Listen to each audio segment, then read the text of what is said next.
Boa noite, gente. Tudo bem? Vamos lá, né? Retomando na nossa videoaula número 4, hoje nós vamos falar sobre tortura e terrorismo, duas leis distintas. A gente começou a estudar os crimes hediondos através do comando do artigo 5º, inciso 43 da Constituição Federal, que dizia que os crimes de tortura, terrorismo, tráfico de entorpecentes e os hediondos eram insuscetíveis de anistia, graça ou indulto. A nossa Constituição é de 88 e, à época, nós não tínhamos editadas nenhuma dessas quatro leis. A gente trabalhava de uma forma, vamos dizer assim, dependente, com atos de terrorismo pela Lei de Segurança Nacional, mas essas quatro leis, em verdade, elas só foram editadas depois da Constituição Federal, né? Então, hoje nós temos uma lei para trabalhar o terrorismo, que é de 97, nós temos, aliás, para trabalhar a tortura, que é uma lei de 97, nós temos uma lei de 2016 para trabalhar o terrorismo, antiterrorismo, a lei. Nós temos a lei atual de tráfico de entorpecentes, que é a lei 11.343 de 2006, se não me engano. 2006. E temos a lei de crimes hediondos, que é a lei 8072 de 90, que nós já estudamos. Então, a gente sabe que são insuscetíveis de anistia, graça e indulto, tortura, terrorismo, tráfico de entorpecentes e hediondos. Os crimes hediondos nós já estudamos à exaustão, inclusive de forma atualizada, já considerando todas as informações novas trazidas pelo pacote anticrime, né, de dezembro de 2019. E agora a gente vai estudar aquilo que a gente chama de crimes equiparados a hediondos. Não são hediondos por quê? Porque não estão na lei de crimes hediondos e a gente sabe que o rol é um rol taxativo. Então, hoje a gente vai estudar os crimes equiparados a hediondos, que são os crimes de terrorismo e os crimes de tortura, e na próxima videoaula a gente vai estudar a lei de entorpecentes, tá? Aí a gente fecha esse estudo de hediondos e equiparados para dar continuidade à emenda. Então, o objetivo de hoje é trabalharmos a lei de tortura e a lei de terrorismo. Vou compartilhar aqui a tela para que a gente comece, então, a falar sobre a tortura. A tortura é uma lei de 1997, como eu já havia falado para vocês, né? E a gente sabe que o comando da Constituição foi em 88, mas essa lei só veio a ser editada quase 10 anos depois, 9 anos depois, em 1997, para cumprir também um comando constitucional, além daquele 43, do inciso 43, o inciso 3º, que diz que ninguém será submetido à tortura ou a tratamento degradante, né? Então, em virtude especialmente desse inciso 3º do artigo 5º da Constituição Federal, é que foi editada essa lei de tortura. E o que essa lei de tortura diz, minha gente? Eu fiz um introito aqui histórico, não vou perder tempo lendo slides, porque eu vou disponibilizar esses slides para você, então nós vamos a partir do que realmente nos interessa, que é o quê? O comando do artigo 5º, inciso 3º, que fez com que, então, fosse editada a lei de tortura em 1997.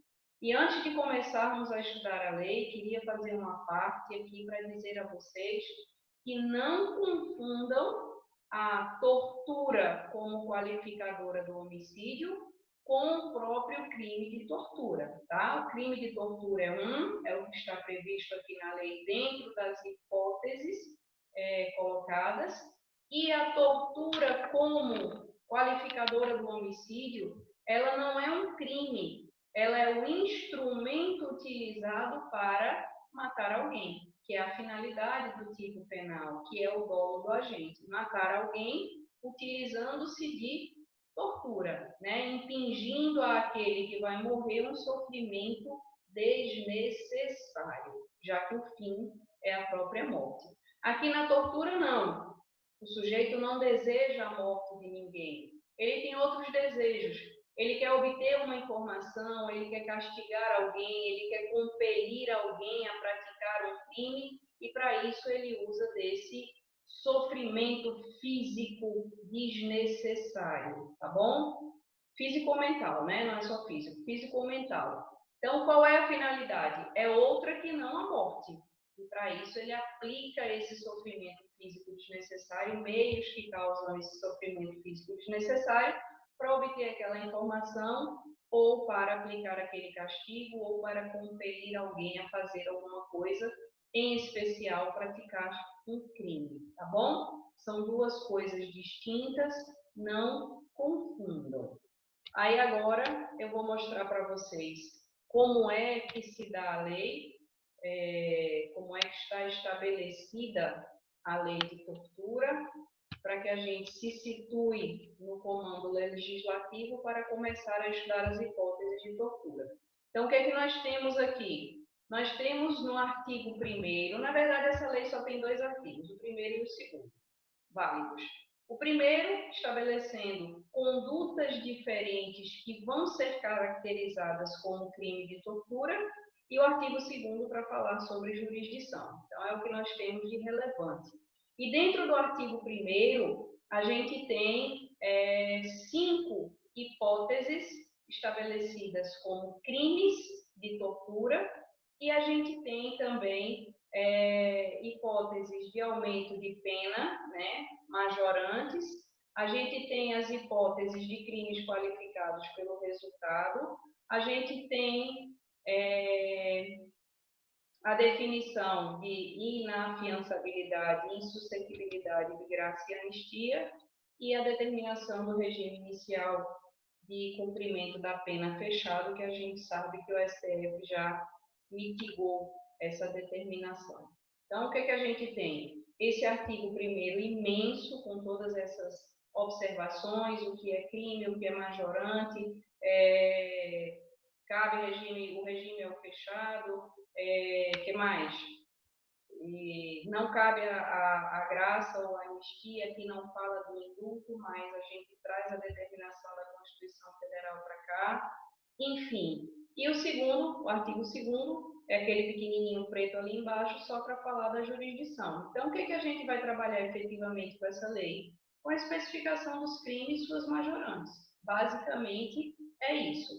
Artigo 1º, inciso 1º, inciso 2º, com as tipificações, e o restante a gente vai trabalhar com figuras equiparadas ou então majorantes, tá bom? Aí agora eu vou passar para que a gente possa começar a estudar propriamente o crime de tortura. O que a gente precisa estabelecer para o crime de tortura? Ele não é um crime que eu diga só fazer isso ou fazer isso e obter um fim.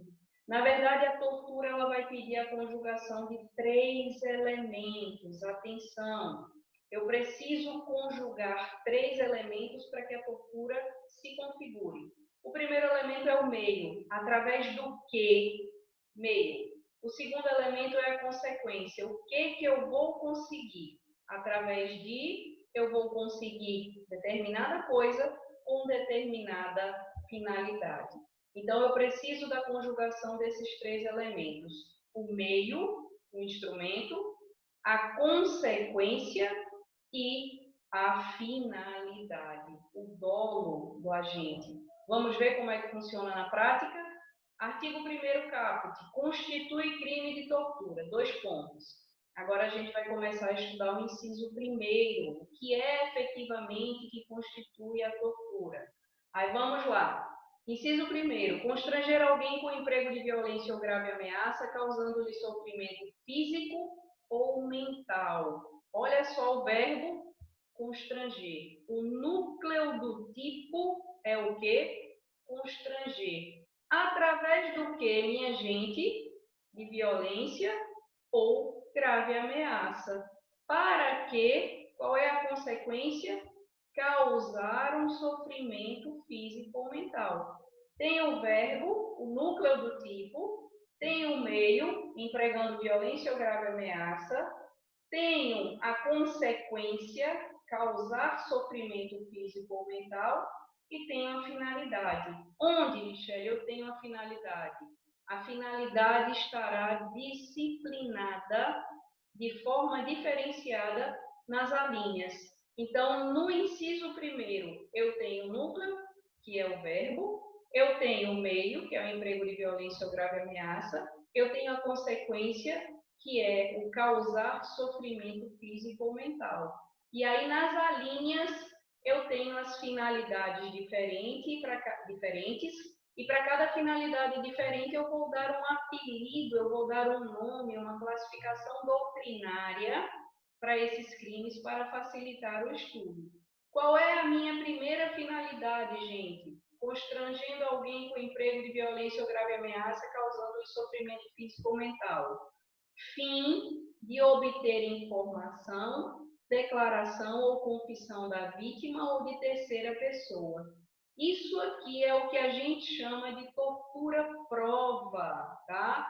Isso é uma denominação doutrinária. Por que tortura-prova? Porque eu vou fazer tudo isso que está no inciso primeiro com uma finalidade. E qual é a finalidade? Obter essa declaração, essa confissão, essa informação de alguém que me interessa. Então, todo o sofrimento que eu vou impor a essa pessoa vai ser com essa finalidade. Se essa pessoa vier a morrer, o que acontece, gente? Eu não passo para o homicídio. Eu continuo no crime de tortura, mas uma tortura qualificada pelo resultado morte, desde que a morte não tenha sido desejada, tá? Tenha sido consequência dos sofrimentos impostos a essa pessoa. Então, na linha A, eu tenho o que a gente chama de tortura-prova. Aí vem a linha B para trazer outra hipótese para provocar ação ou omissão de natureza criminosa. Eu quero que você cometa um crime, mas você está resistente, você não quer cometer. Então, o que é que eu faço? Ou torturo você, ou torturo alguém seu, que é muito caro, para obrigar você, coagir você a praticar o crime que eu quero. Lembrando que a tortura ela não precisa ser direcionada, ela não precisa ser praticada exatamente contra a pessoa de quem eu quero a confissão, contra a pessoa que eu quero que pratique o crime. Nessas hipóteses, eu posso praticar a minha tortura em relação a um terceiro que lhe seja muito caro, para que assim eu consiga fazer com que você confesse ou com que você pratique aquele crime. Eu quero que você confesse uma determinada coisa que você está resistindo. Então, eu vou praticar a tortura contra seu pai ou contra seu filho para fazer com que você, então, declare aquilo que eu quero que você declare, tá bom? Tem essa particularidade. Então, na B, o que eu quero aqui? A doutrina chama isso de tortura-crime. Por quê? Porque através da tortura eu quero que você cometa um crime que você está resistindo, né? Que você está recusando. E na linha C eu tenho a terceira denominação, a terceira espécie de tortura, que é o que a gente chama de tortura preconceituosa. Há quem chame de tortura racismo, mas eu prefiro que se chame de tortura preconceituosa, porque a discriminação aqui não é só racial, ela é também religiosa, então eu não posso limitar o conceito a uma tortura racial, ela é uma tortura preconceituosa. Quando eu torturo alguém sem a finalidade de matar, quando eu torturo alguém pela raça que ela tem ou pela religião que ela professa. Então, nesse parágrafo, nesse inciso primeiro, gente, a gente tem 3 hipóteses distintas de tortura, e para essas 3 hipóteses de tortura, a gente tem a previsão de pena de reclusão de 2 a 8 anos. A gente vai ter ainda um inciso segundo, que vai trabalhar uma quarta tipificação de tortura, uma quarta hipótese diferente de tortura, para depois a gente começar a trabalhar as majorantes e outros aspectos da lei, tá bom? Do inciso primeiro eu extraio 3 tipos de tortura diferentes: tortura prova, tortura crime e tortura preconceituosa. O tipo objetivo, o núcleo desse crime, como eu já falei para vocês, é o verbo constranger associado a essas outras condições, tá? Não vou ler também, depois vocês deem uma lida nisso aqui para segmentar mais, né? Tipo subjetivo é o dolo, tá aqui. Não existe tortura culposa, tá bom? Todas elas precisam ser dolosas. E aqui eu deixei mais expressozinho, mais detalhadozinho, cada um dos tipos das alíneas, a linha A para obter informação ou confissão, a linha B para cometer crime, a linha C por motivos discriminatórios, tá? Deixei tudo bem detalhadozinho para depois vocês estudarem. Consumação e tentativa. A consumação do crime ocorre quando se dá o sofrimento físico ou mental, independente da ocorrência do objetivo do agente. Que crime é esse? Isso é um crime formal. Ele prevê um resultado, mas ele não pede a ocorrência do resultado para a consumação do crime. Então, eu estou torturando para obter uma confissão. Independente da confissão vir ou não, quando eu aplico essa violência, quando eu aplico essa grave ameaça para constranger a pessoa, o crime já está consumado, tá? Como são crimes plurissubsistentes, admitem a tentativa. E aqui, então, o inciso segundo que eu havia falado para vocês, que é o nosso quarto tipo de tortura, que é a tortura castigo, tá? E o que é a tortura castigo? Submeter alguém sob sua guarda, poder ou autoridade com emprego de violência ou grave ameaça a intenso sofrimento físico ou mental como forma de aplicar castigo pessoal ou medida de caráter preventivo. Tenho aqui de novo, gente, a associação daqueles elementos. Qual é o núcleo do verbo? Ou qual é o núcleo do tipo? O verbo do tipo? Submeter alguém. Alguém que está numa condição especial. Alguém que está sob sua guarda ou sob sua autoridade. Aí aqui mais uma vez, os meios: violência ou grave ameaça. As consequências: sofrimento intenso, físico ou mental, e a finalidade. Qual é a finalidade? Aplicar castigo pessoal ou medida de caráter preventivo. Então, seja no inciso primeiro, seja no inciso segundo, eu tenho a conjugação daqueles elementos. O que é essa tortura-castigo? Eu tenho aqui as hipóteses de pessoas que detêm a guarda de alguém e de uma criança, por exemplo, e submetem essa criança a um intenso sofrimento físico desnecessário como forma de castigá-la, como forma de corrigi-la. Onde é que a gente encontra também isso? Dentro do sistema penitenciário nacional, né? Infelizmente, a gente encontra para caracterizar aquelas situações em que superiores hierárquicos submetem os presos, os detentos, a sofrimentos desnecessários como forma de castigá-los por infrações praticadas dentro do estabelecimento prisional. Mas tem uma curiosidade aqui, no finalzinho desse inciso, porque ela serve essa tortura para aplicar castigo, mas olha só, também serve como medida de caráter preventivo. É aquela história, eu vou te bater para você nem fazer. É um menino ruim, eu vou te bater agora, que é para você nem fazer determinada coisa.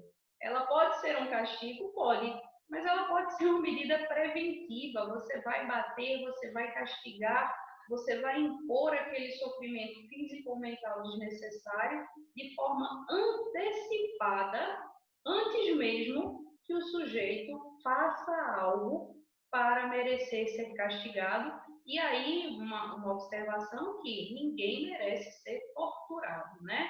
Mas o que é que eu quero dizer? O sujeito ainda nem fez nada para ser submetido àquela tortura, mas já vai ser submetido para nem chegar a fazer, tá bom? Então, aqui é o que a gente chama de tortura-castigo e é o nosso quarto tipo de tortura. Aí, mais algumas especificações. Tipo subjetivo aqui também é o dolo, não existe a tortura-castigo culposa. A distinção aqui entre os maus-tratos e a tortura é que se configura, os maus-tratos se configuram com a exposição a perigo da vida ou da saúde de pessoa que detém autoridade, guarda ou vigilância, abusando dos meios de correção, né? Qual é o limite que vai estabelecer a diferença entre maus-tratos e torturas? A tortura, na tortura, se exige esse intenso, o verbo, essa qualidade, esse adjetivo intenso, ele é elementar do crime, está lá escrito, tá?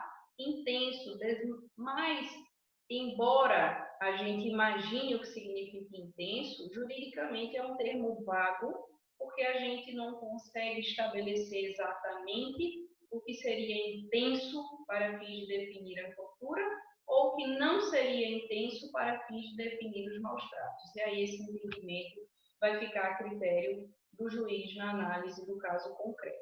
Aqui, mais uma vez, consumação e tentativa. A consumação se dá com o sofrimento físico ou mental, ainda que o resultado, que a finalidade não tenha sido atingida, ok?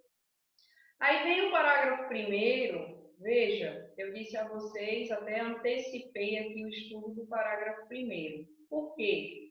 Lá eu estou dizendo que a pessoa que vai praticar a tortura é aquela que detém guarda, poder ou autoridade sobre o castigado.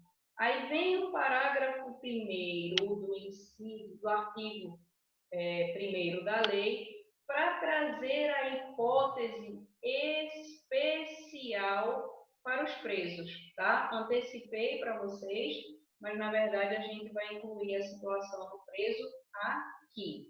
Parágrafo 1º. Na mesma pena, a pena de tortura lá que prevê reclusão de 2 a 8 anos, incide quem submete pessoa presa ou sujeita a medida de segurança, presos imputáveis, medida de segurança inimputáveis ou semi-imputáveis, a sofrimento físico ou mental por intermédio da prática de ato não previsto em lei ou não resultante de medida legal. Então, o que eu tenho aqui? Eu já não quero necessariamente impor um castigo. O castigo está lá no inciso 2º. Aqui eu quero torturar aplicando aquele sofrimento físico desnecessário, sem previsão legal ou sem medida legal. Não há previsão para aquela prática em lei. Não há nenhum estabelecimento normativo sobre aquela prática que se está utilizando dentro das cadeias, dentro dos presídios, dentro do sistema penitenciário nacional contra presos. Então, se esses atos não têm previsão normativa e estão fazendo com que esses presos, por intermédio de violência física ou mental, sofram desnecessariamente, então a gente tem o que a gente chama de tortura preso, que é a nossa quinta hipótese de tortura, tá bom? Então, nessas hipóteses de tortura que a gente apelida, que a gente nomina, que a gente classifica doutrinariamente, a gente tem A tortura prova, a tortura crime, a tortura preconceituosa, a tortura castigo no inciso 2º e a tortura de preso no parágrafo 1º, tá? Essas são as torturas que a gente consegue classificar. Escrevi mais algumas coisas aqui sobre a tortura do preso, que vocês podem dar uma olhada depois com calma. Já é um material de suporte para o estudo de vocês. Mais uma vez, o tipo subjetivo é o dolo, não existe tortura culposa. E aí a gente chega a uma figura super interessante, que é o parágrafo 2º, né? Que é o parágrafo 2º do artigo 1º da Lei de Tortura, que é a previsão de um tipo penal para a omissão. Lembram daquela figura do garante lá do artigo 13, parágrafo 2º do Código Penal, aquele que tem a obrigação de agir e não age, e não agindo ele pratica um crime omissivo, ele pratica aquele crime que inicialmente era comissivo na forma omissiva imprópria, omissiva por omissão. Lembram? Aqui eu tenho aquela figura de garante. Quem é a figura de garante? Aquelas pessoas que tinham o dever de evitar que a tortura acontecesse. E aí elas não evitam por alguma razão. Essa omissão delas gera um tipo penal. Se eu torturo, reclusão de 2 a 8 anos. Alguém que tem a obrigação de não deixar que a tortura aconteça, não age, vai responder pelo crime do parágrafo 2º, com pena de detenção de 1 a 4 anos. Então, eu tenho os crimes de tortura em 5 hipóteses e tenho essa espécie de omissão frente à tortura, que é um crime com a pena pela metade do crime de tortura, e a esse por esse vai responder aquele que tinha a obrigação de evitar e não evitou. Imagine numa cadeia, né? O diretor do presídio está vendo 2 policiais torturarem o preso. O diretor do presídio não está torturando, mas quando ele assiste à cena, ele tem a obrigação de fazer com que aquela tortura cesse. Ele não faz a tortura cessar. Os policiais vão responder pela tortura de preso, na forma do parágrafo 1º, e o diretor que deveria ter feito a tortura cessar e não fez, vai responder pelo parágrafo 2º, omissão frente à tortura. Os policiais, reclusão de 2 a 8 anos. O diretor do presídio, no exemplo, detenção de 1 a 4 anos. Ok, gente? Aí mais algumas coisas que vocês podem ler com calma. Então, a gente chega ao parágrafo 3º, que traz aquelas hipóteses de torturas qualificadas pelo resultado. Quando é que a minha tortura vai ser qualificada pelo resultado? Em 2 hipóteses. Na tortura qualificada pelo resultado lesão grave ou gravíssima, dos atos de tortura que eu pratiquei, a minha vítima sobreveio lesão corporal grave ou lesão corporal gravíssima. Aqui eu tenho uma pena mais grave do que a pena para a tortura, a pena geral de 2 a 8 anos, que é uma pena de reclusão de 4 a 10, tá? Qual era a minha finalidade, gente? Torturar, só, né? Mas sobrevieram lesões na minha vítima. Então, eu já não respondo pela pena da tortura, eu respondo pela pena da tortura qualificada pelo resultado, que é de 4 a 10 anos, tá bom? E se sobreveio o resultado morte, a reclusão vai ser de 8 a 16 anos. É o dobro não. O mínimo é 4 vezes o mínimo da tortura e o máximo é 2 vezes o máximo da tortura, né? Então, se o resultado foi morte, na prática da tortura, realmente eu vou ter a necessidade de tornar essa pena um pouco mais grave. Agora veja a situação aqui, gente. Esse crime é um crime pré-doloso. Por quê? Porque o homicídio não pode ter sido desejado, tá? Ele deve ter acontecido por culpa. Porque se o homicídio aqui foi desejado em algum momento, eu tenho o homicídio qualificado pela morte. Hipótese, aliás, eu tenho o homicídio qualificado pela tortura. Hipótese do parágrafo 2º do artigo 121. E para o homicídio qualificado, eu tenho pena de 12 a 20, de 12 a 30 anos de prisão, não é isso? Não, 12 a 20. Ai, meu Deus, me deu um branco agora, Senhor. Artigo 121, qualificado, pena de reclusão de 12 a 30 anos, é isso. Então, veja, torturou, por culpa sobreveio morte, tortura qualificada pela morte, pena reclusão de 8 a 16 anos. Desejei a morte dessa pessoa e por isso eu pratiquei a tortura, ela foi um meio para atingir o fim, que era a morte pretendida. Aí eu não tenho a incidência do crime de tortura, eu tenho a incidência do crime de homicídio qualificado pela tortura, cuja pena vai ser de reclusão entre 12 e 30 anos, portanto, bem mais grave que a prevista aqui. Por isso, não esqueçam, essa tortura aqui é uma tortura qualificada pelo resultado morte. O que mais? No parágrafo 4º, a gente tem as hipóteses de aumento de pena, né? Para aquelas torturas que a gente já estudou, é possível que a pena seja aumentada de 1/6 até 1/3 se o crime é cometido por agente público, quem praticou a tortura foi um funcionário público, um agente público, naquele conceito amplo que a gente já estudou. Se o crime é cometido contra criança, gestante, portador de deficiência, adolescente ou maior de 60 anos, a minha vítima precisa estar em uma dessas condições. E se o crime é cometido mediante sequestro. Tá bom, gente?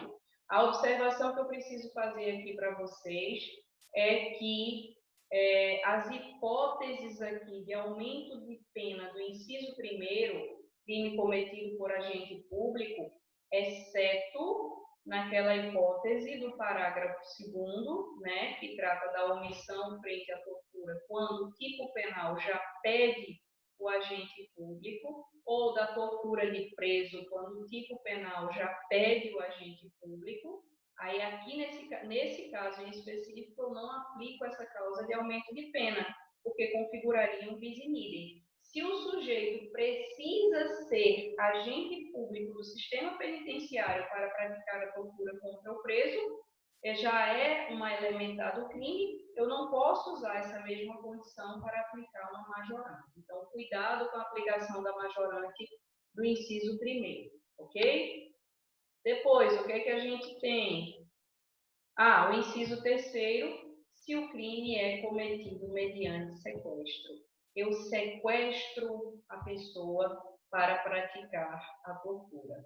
Aí eu tenho a pena de 2 a 8 anos, lá, prevista nos incisos 1º e 2º, parágrafo 1º do artigo 1º, mais o aumento de pena, porque eu me vali de um sequestro para ter em mãos aquela pessoa que eu pretendia torturar. No parágrafo 5º, a gente tem essa situação de...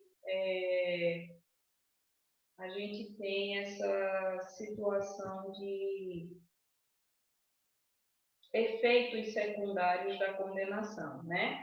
A condenação principalmente vai ser a uma pena de detenção de reclusão, como a gente já viu. Mas a gente tem um efeito secundário aí, uma consequência da aplicação da pena privativa de liberdade, uma consequência da condenação pelo crime de tortura, que é, sujeito sendo funcionário público, vai perder o seu cargo, a sua função, ou o seu emprego, ou, não sendo funcionário público, ele vai ficar interditado, impossibilitado de exercer função, emprego ou cargo público pelo dobro do prazo da pena aplicada.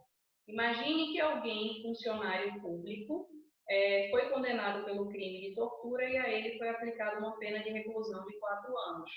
Ele vai perder o emprego, função ou cargo público dele e vai ficar impossibilitado de voltar a ser contratado pela administração pública por 8 anos, o dobro do prazo da condenação, tá? Se o sujeito não era funcionário público, ele vai ficar impossibilitado de sê-lo pelo prazo equivalente ao dobro da pena que lhe foi aplicada. Parágrafo 6º vem falar aquilo que a Constituição já falou, né? Tortura inafiançável e insuscetível de graça ou anistia. Não fala aqui do indulto, mas aí a gente aplica a regra da Constituição Federal e traz o indulto para cá também como privação.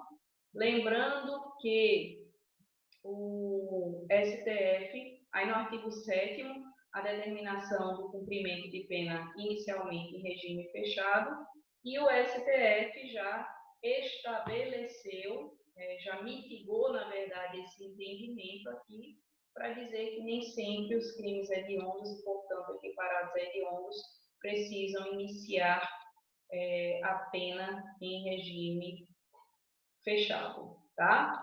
Aí vem o parágrafo 2º para falar, o artigo 2º, o último artigo que a gente pode estudar na lei de tortura, que é falando sobre jurisdição, né?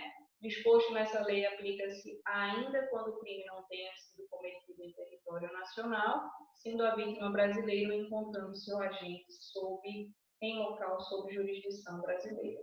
Significa dizer que, seguindo aquela regra lá do artigo 7º do Código Penal, que fala sobre extraterritorialidade incondicionada e condicionada, a gente vai ficar com a regra da extraterritorialidade condicionada, dizendo que a nossa lei de tortura pode ser aplicada a crimes cometidos no estrangeiro, desde que a vítima da tortura seja um brasileiro ou desde que aquele que praticou a tortura esteja em um local sob jurisdição brasileira. As regras da extraterritorialidade incondicionada contidas lá no artigo 7º, inciso 2º do Código Penal, tá bom? Então, aqui, gente, a gente finaliza a nossa lei de tortura e vamos aproveitar o ensejo já para estudar a lei de terrorismo, que é uma lei muito nova, é uma lei já editada em 2016, a Lei 13.260, que foi a que veio estabelecer esses atos, essas condutas consideradas como terrorismo, justamente nessa batalha antiterrorista, tá? Mas, Michele, a Constituição Federal falou sobre terrorismo lá em 88, só em 2016 a gente veio trabalhar o terrorismo. Como eu disse a vocês, a gente tinha, antes de 2016, a utilização subsidiária da Lei de Segurança Nacional, que falava alguma coisa sobre terrorismo, sobre atos terroristas, mas nós não tínhamos nenhuma legislação específica antiterrorismo. E essa legislação só veio a ser editada em 2016, não por benefício, não por favor do legislativo, mas porque nós estávamos na iminência de sediar as Olimpíadas de 2016, quando havia uma grande ameaça de atentados terroristas, né?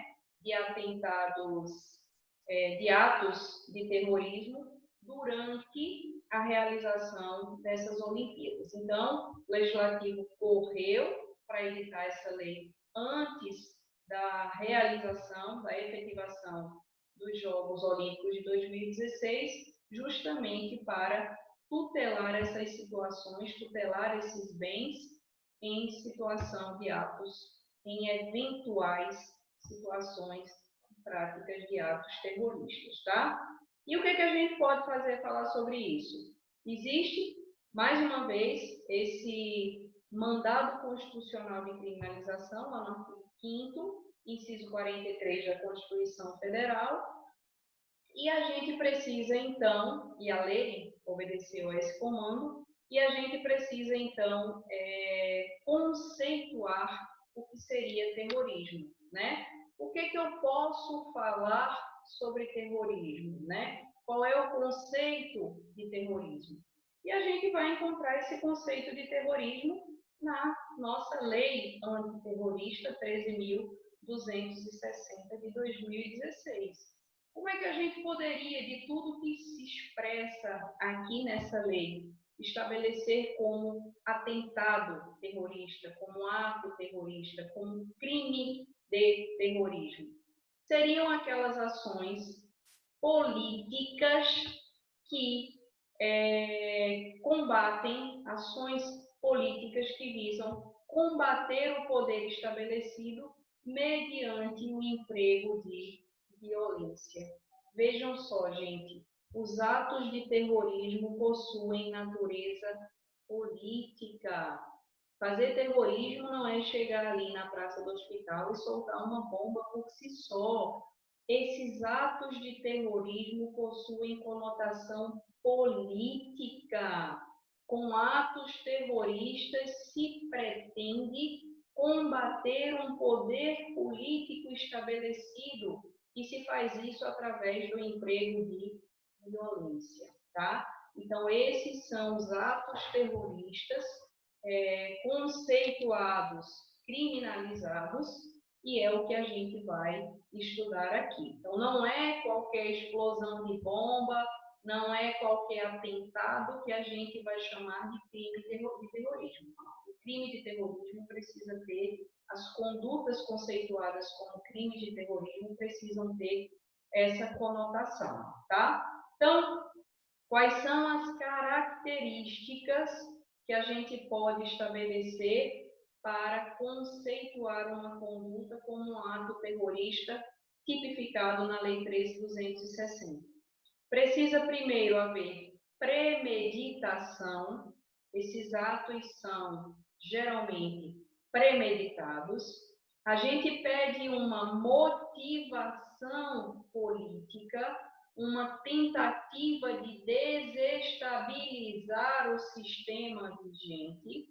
A gente pede ataque a pessoas indefesas. E, por fim, a gente pede que essas ações sejam realizadas por meio de grupos organizados, tá? Então, são aqui 4 características dos atos de terrorismo para que sejam conceituados como crime, para que sejam tipificados. Premeditação, motivação política, ataque a pessoas indefesas e ação por meio de grupos organizados. De onde eu tirei isso? De onde você tirou isso, Michele? De onde é que a gente pode extrair isso daí? A gente extrai isso daí do artigo 2º da Lei 13.260. E o que a gente vai estudar nesse artigo 13, ou nessa Lei 13.260?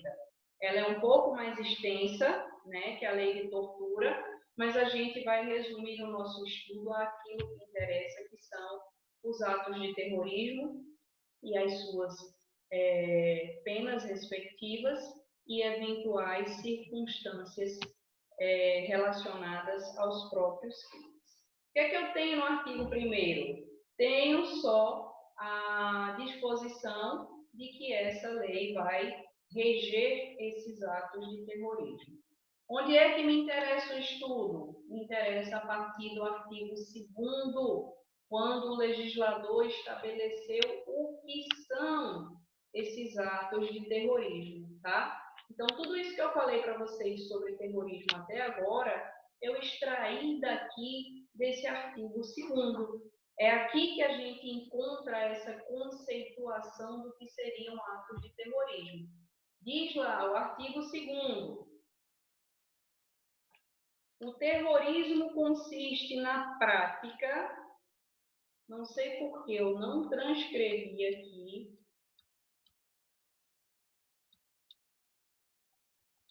deveria ter transcrito.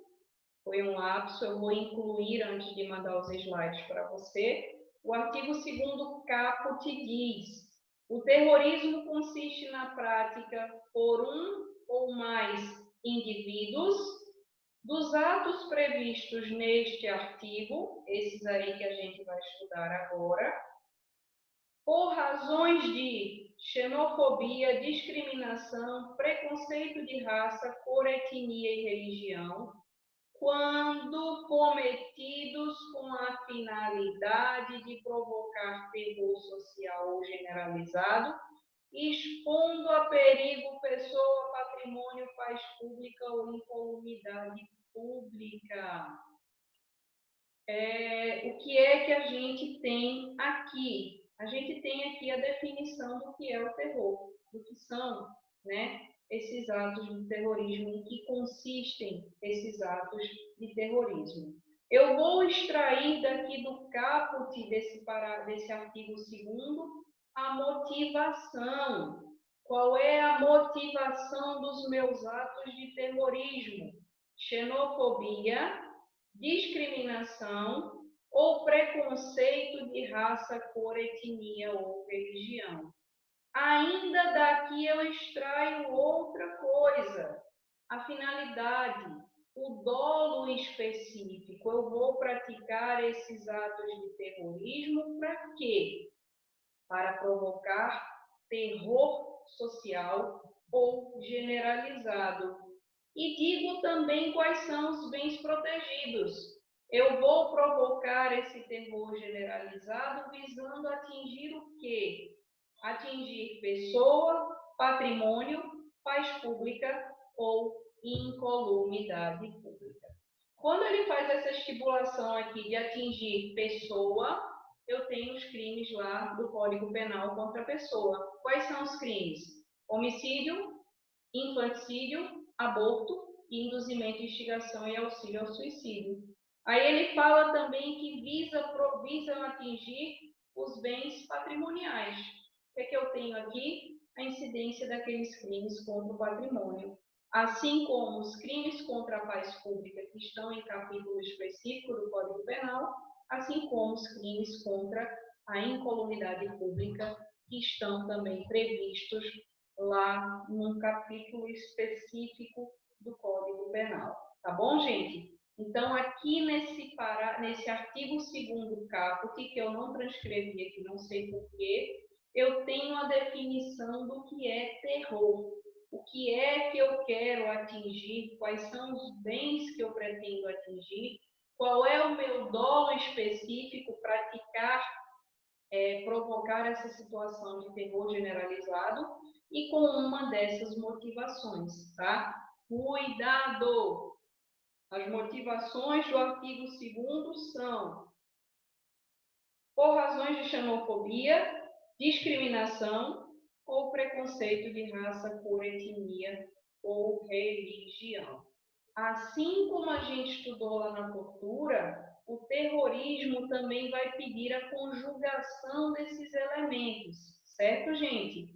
Então, eu vou conjugar esses elementos para praticar e vou praticar, na verdade, os atos descritos aqui no parágrafo 1º. O artigo 2º estabelece o que é o terror, aí vem o parágrafo 1º para estabelecer quais são os atos de terror, quais são os atos de terrorismo.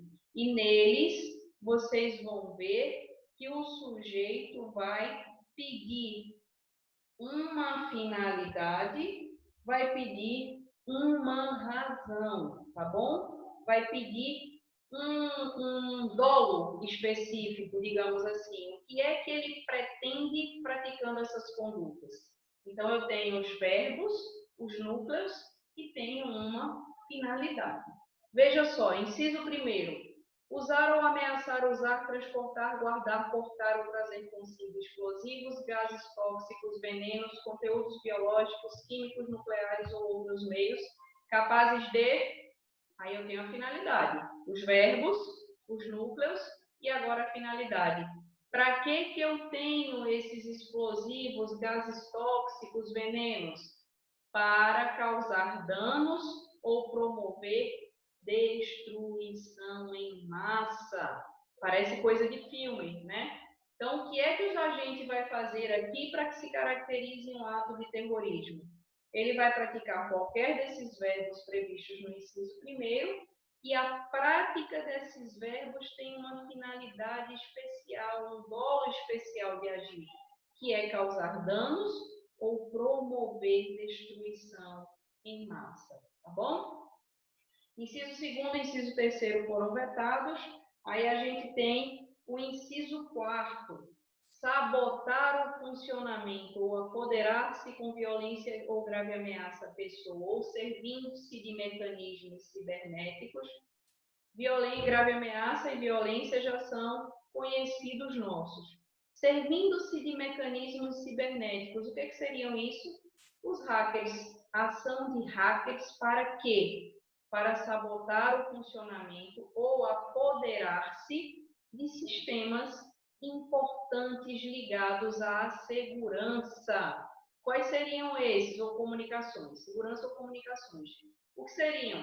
Controle total ou parcial, ainda que de modo temporário, de meio de comunicação, de transporte, de portos, aeroportos, estações ferroviárias, rodoviárias, hospitais, casas de saúde, escolas, estádios, instalações públicas ou locais onde funcionem serviços públicos essenciais, instalação de geração ou transmissão de energia, instalação militar, instalação de exploração, refino e processamento de petróleo e gás e instituições bancárias. Vejam, 15 locais diferentes eu tenho aqui, que o sujeito pode, pretendendo provocar aquele terror generalizado, fazer e atingir uma dessas finalidades. Imagine que um hacker entra no sistema do Banco Central Nacional e apaga todas as contas, apaga todas as movimentações para provocar esse terror, esse pânico generalizado, tendo por motivação xenofobia, discriminação ou preconceito de raça, cor, etnia ou religião, visando esse pânico, esse terror social generalizado. Imagine que eles invadem o sistema de telecomunicação, acabam com a comunicação no país, né? A gente passou aí 48 horas sem WhatsApp, as pessoas quase morreram. Imagine ficar com um sistema de comunicação nacionalmente desabilitado, ou o sistema de transporte, os trens, né? O controle elétrico dos trens desativados, o que seria um caos. Provocaria, então, esse terror. Tá bom, gente? Então, sabotar o funcionamento ou apoderar-se do sistema, de qualquer desses sistemas aí, por mecanismos cibernéticos, hackers, ou grave ameaça ou violência, desde que sempre com essa finalidade de provocar esse terror social, geralmente com essa conotação política, né, de desestabilizar um sistema político numa determinada região. E o quinto, atentar contra a vida ou a integridade de uma pessoa. Ai, meu Deus, estou nem conseguindo mais ler aqui. Atentar contra a vida ou a integridade de pessoa. Uma pessoa não, gente, de pessoa. Eu vou atentar contra a vida da pessoa ou contra a integridade da pessoa e vai caracterizar um ato de terrorismo. Eu tento matar alguém, isso vai ser um ato de terrorismo, minha gente? Não.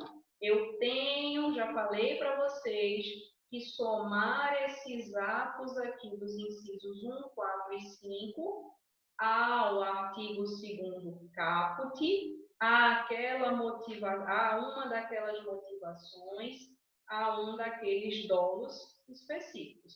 Então, não é atentar contra a vida de uma pessoa que vai caracterizar um ato de terrorismo, obviamente. Esse atentado precisa estar em conexão com as regras do caput do artigo 2º. precisa ser relacionado à xenofobia, à discriminação ou a qualquer preconceito, com a finalidade de causar esse terror social, né? Esse pânico generalizado, ok? Então, para esses atos de terrorismo, do artigo 2º, parágrafo 1º, a gente tem pena de reclusão de 12 a 30 anos. Parece com que essa pena? Parece com a pena de homicídio qualificado, uma pena bem grave, né? Bem mais grave que as penas para os atos de terrorismo. Nem o terrorismo qualificado pela morte prevê essa pena de 12 a 30 anos. Então, vamos lá. O que é que a gente tem mais para trabalhar aqui?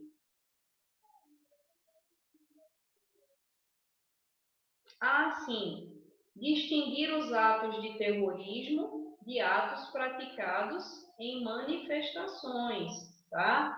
Cuidado com isso. Eu tenho lá a hipótese do parágrafo 2º da Lei 13.260, que diz assim: o disposto nesse artigo, esses atos todos conceituados como atos terroristas, não se aplica à conduta individual ou coletiva de pessoas em manifestações políticas.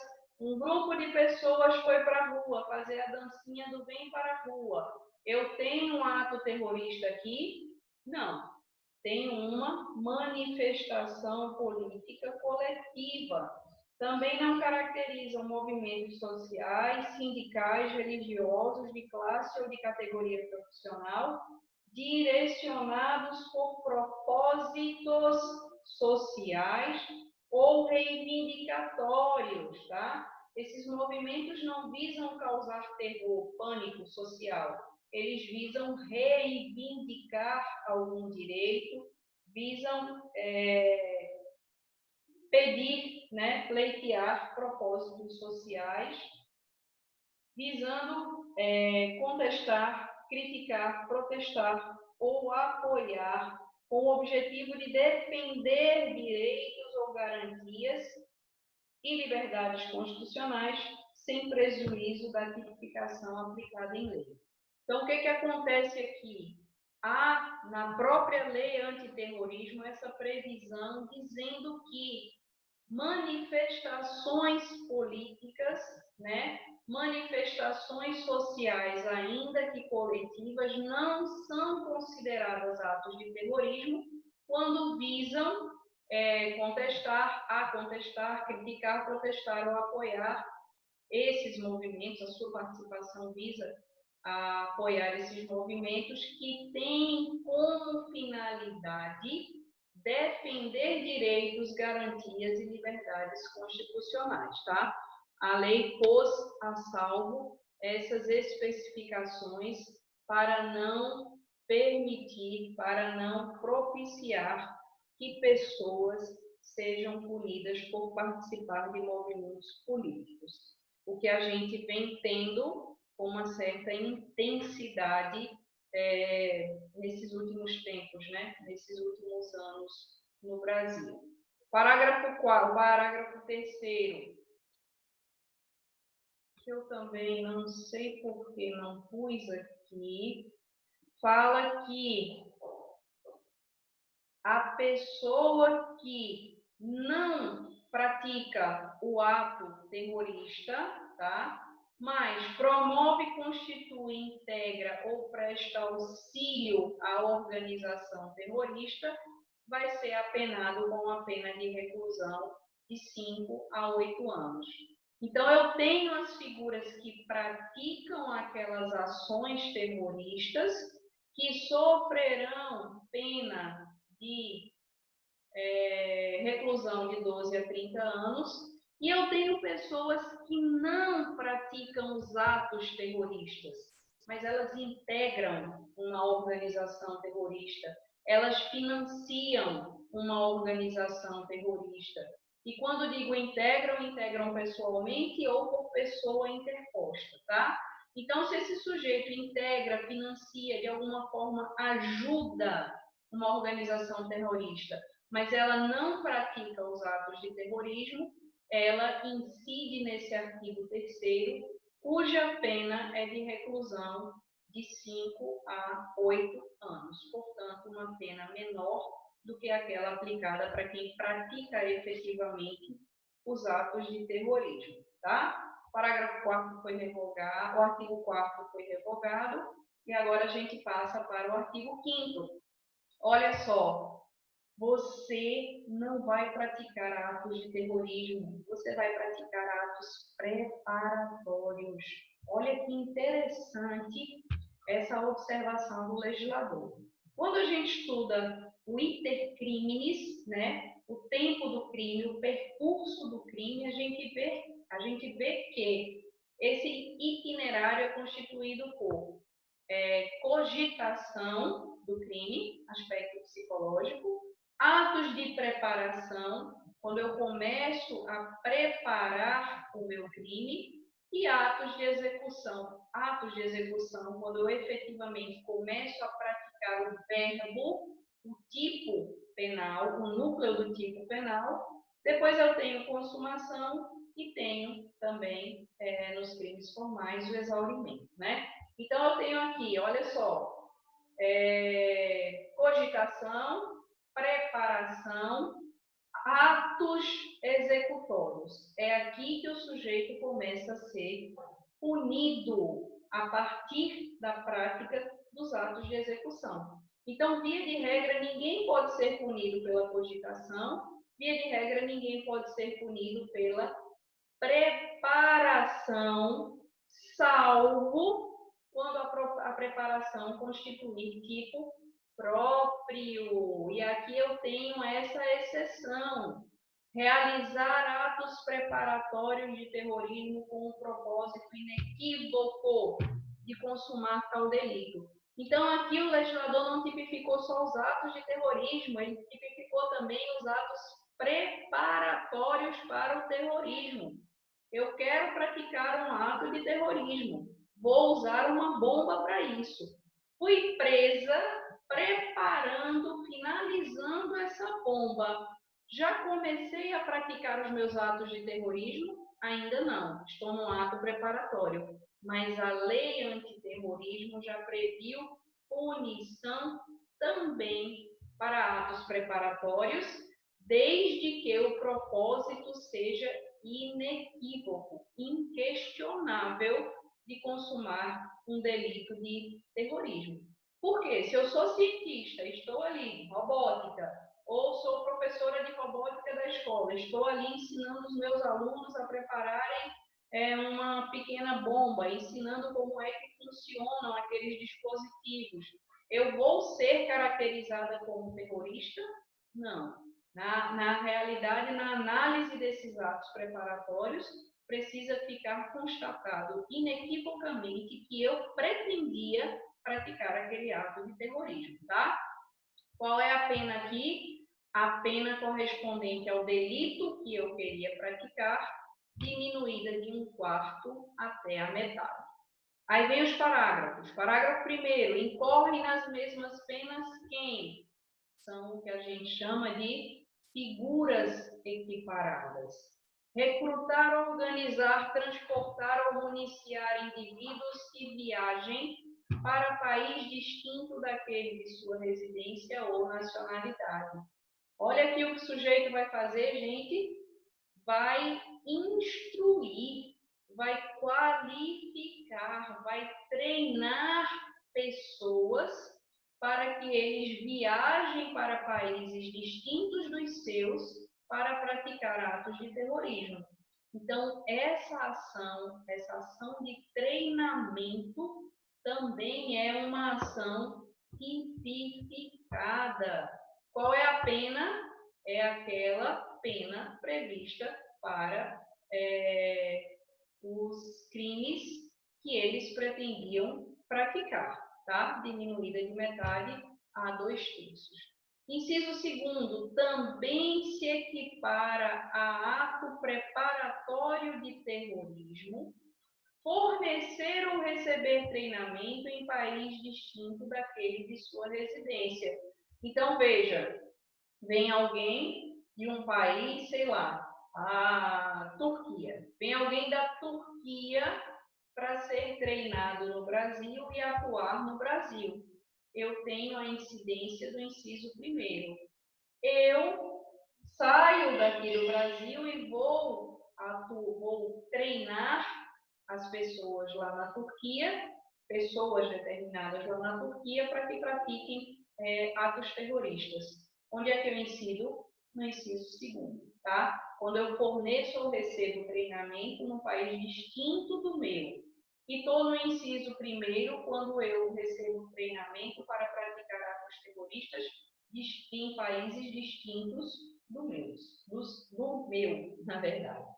Parágrafo 2º. Nas hipóteses do parágrafo 1º, treinamento, recrutamento, quando a conduta não envolver treinamento ou viagem para país distinto de sua residência ou nacionalidade, a pena será correspondente a esse delito consumado diminuída de metade a 2/3. Então, se tem esse caráter de transnacionalidade, né, aí eu tenho a incidência do parágrafo 1º, incisos 1 ou 2. Mas se não tem o caráter de transnacionalidade, eu aplico o parágrafo 1º e aplico uma redução de pena de metade a 2/3. Repetir o parágrafo 2º aí.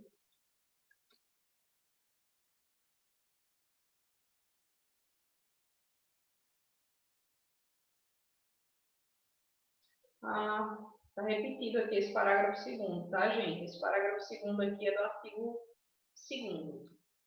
Deletem, desconsiderem.